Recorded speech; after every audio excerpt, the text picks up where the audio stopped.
Dari topik pilihan kita beralih ke informasi emiten pilihan kali ini datang dari konstruksi yang mengalami koreksi yang cukup dalam. Ada Waskita pemirsa dan mengalami auto reject bawah. Di mana Waskita mengalami koreksi dalam atau auto reject bawah di perdagangan hari ini. Di mana jatuhnya harga saham Waskita didorong oleh sentimen negatif permasalahan hukum di manajemen perseroan.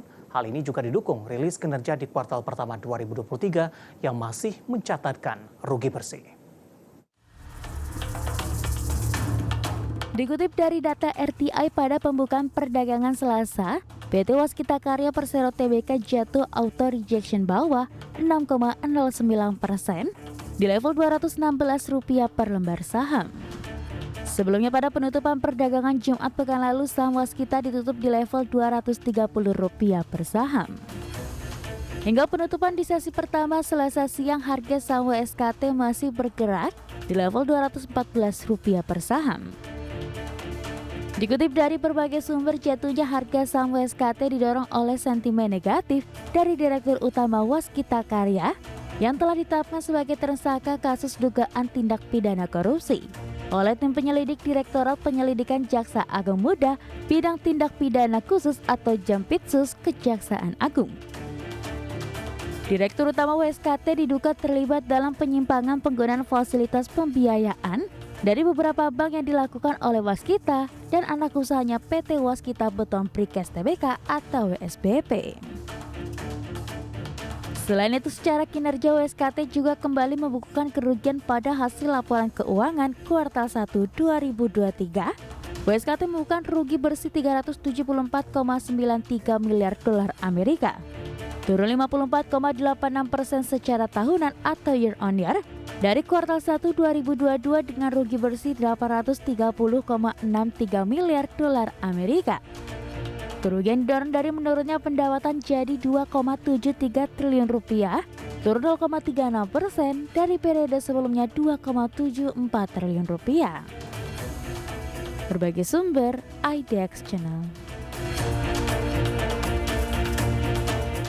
Di sepanjang perdagangan hari ini, saham Waskita mengalami koreksi yang cukup dalam di 6,96%. Pada perdagangan pekan lalu masih bergerak di level 230 dan hari ini sudah bergerak di level 214 pemirsa.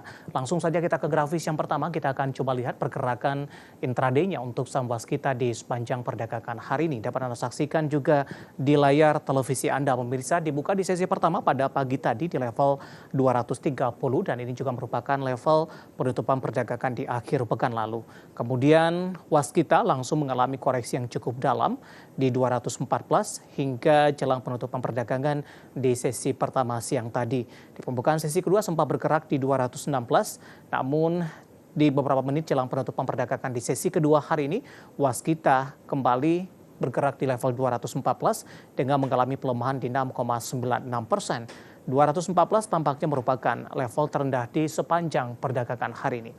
Kita bergeser ke grafis selanjutnya, bagaimana pergerakan saham Waskita di beberapa bulan terakhir tampaknya lebih cenderung mengalami tekanan pemirsa. Dapat Anda saksikan juga di layar televisi Anda.